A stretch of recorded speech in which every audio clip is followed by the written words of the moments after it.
පියවස් ගණනක් අප දුටු සිහිනේ සැබෑ කරන්නට මිනිසෙක් එනවා සුවහස් හදවත් ගැහෙන රාවේ අසා සිටින්නට මිනිසෙක් එනවා උතුරේ දකුණේ සදිසාවේ හදේ පැතුමනේ මිනිසාවේ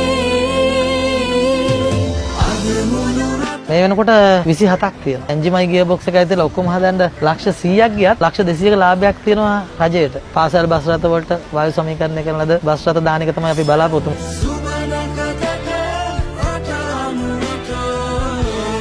වෙන්නේ. අපි දැන් මේ යන්නේ පරීක්ෂණ ධාවනයකට නේ. පරීක්ෂණ ධාවනයකට යන්නේ.